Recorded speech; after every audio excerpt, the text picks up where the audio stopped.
All right, Math 2, we're going to begin section 8.5, which is called inscribed angles. This will be our last section before we head out for break.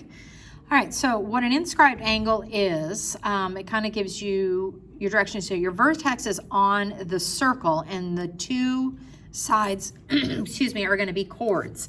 All right, so you can look at the example they give you, but basically here's a chord, and they come together right here. So this is considered an inscribed angle. I think of it as inside the angle. Remember, we did the central angle, which came from the center, but now we're doing inscribed, which goes all the way to the circle and back out. Okay, excuse me. So what they're doing is they're showing you that's right here. And when we look at an inscribed angle, this is what we call the intercepted arc. If I were to extend those arms out, then the arc is the one in between. All right, so what they're saying here in this theorem is that the measure of the inscribed angle is half the measure of the inscribed arc.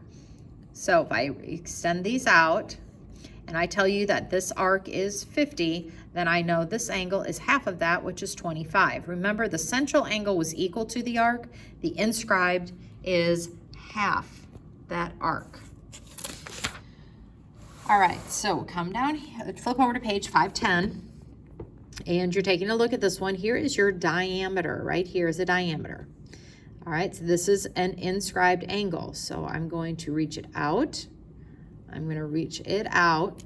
So here is the inscribed arc from here to here, which is 180 degrees because it's a diameter. That's a semicircle, which means this has to be a 90-degree angle. And I believe we have somewhere a theorem or corollary or something that says if the inscribed arc or the inscribed angle is touching on the diameter, then that's a 90-degree angle. All right, so they want to know what are the measures of all of these angles here. So the measure of angle A, measure of angle B, measure of angle C, and the measure of angle D. What you have is an inscribed quadrilateral inside of this circle. All right, so it doesn't really matter. We'll start with angle A, and what you're going to do, since A is on that circle, you kind of draw out its sides like this. Well, angle A, the intercepted arc, is 190 degrees right here. So you want to take half of the 190, and that's going to give you your angle A. To get your B, you're going to extend those arms out here, and it looks like that adds up to 154. So you're going to take half of 154 to get angle B. Angle C, you're going to stretch out those arms like that, and you are going to get 170 between here and here. So that would be half of 170. The D, you're going to outstretch these arms, which gives me 206 from here to here. So that's going to be half of 206. All right, so same idea over here. B is an inscribed, A is the arc. So what you would do is first you want to find A. All right, so this plus the A has to add to 360. I don't have my calculator here, so I'm not going through all this. So you can find the arc A, and then B is inscribed of A. All right, so B would be just half of A, whatever A is. All right, coming over here, it looks like angle B is this one. Okay, I can do this one. So B is your inscribed angle, and again, I'm going to reach these out like that. So the inscribed arc is 60, which means the measure of B has to be 30, half the arc. A right here stretches out like that, so the 108, half of 108 is 54. Now, C is not an inscribed angle. It's not a central angle. It has nothing to do with any of it, but what we can do is find this, because don't we have a triangle right here? So you want to add these together, subtract from 180, and you're going to get this angle, and that will be the same as C because C is vertical to that. All right. You have, oh, here you go. Here's your corollaries down here. All it says is if you have multiple arcs landing at the same intercepted arc, all of these angles are going to be equal. So you can actually make a probably a pretty pattern here. Let's put an A here and a B here. What I'm going to do is make an intercepted arc stopping at A and B, another intercepted angle, I keep saying arc, and then inscribed angle. All I'm doing is going from A to B, making this pretty little pattern right here.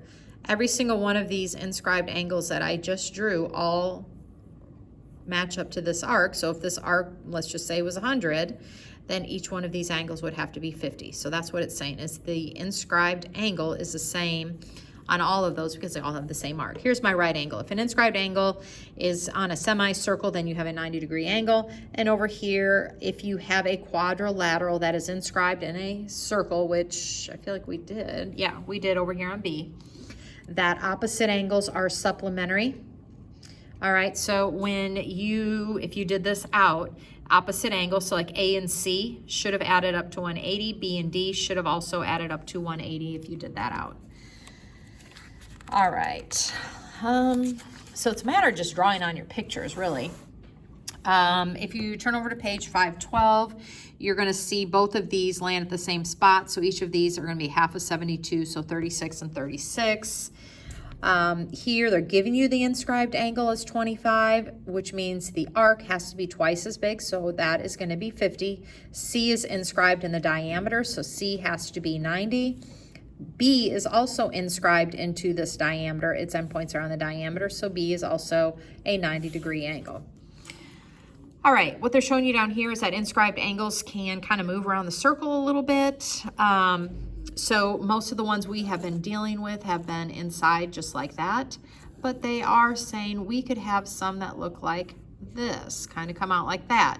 So this would be your intercepted arc, and this angle would still be half of it. So you can kind of look and see, you know, what they're talking about here. Do we have any that go outside? Yeah, like right here, if I put my pen at L and I go to J and out to K, I get this angle right here.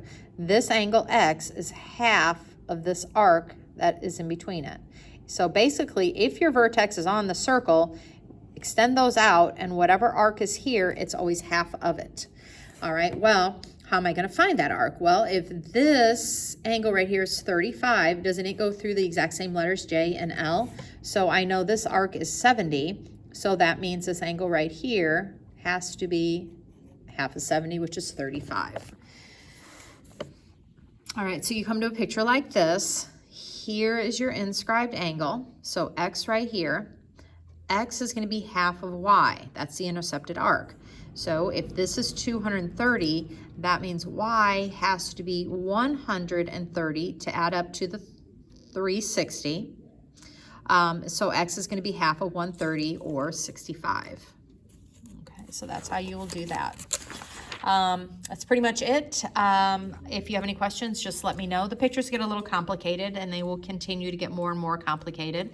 Just slow yourself down, focus on what's there, find triangles in it, look for diameters, draw in your, there's your inscribed angle, see if it's a central angle. Like, just for an example, if this arc is 80, then I know this angle right here has to be 40. There's 25, extend it out, that means C to E has to be 50. Remember, you have your diameter, so everything here has to add to 180. Same thing over here. So I know this arc from D to E has to be 100 if that's 80.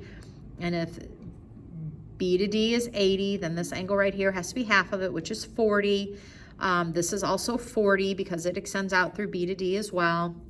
Just really take your time and draw your pictures out and just keep tracing over them. The concepts aren't really hard. You're either multiplying by 2, dividing by 2, adding to 360, things like that. You just have to figure out what you're really looking at when you're going through a picture with a lot of lines in it. All right, let me know if you have any questions.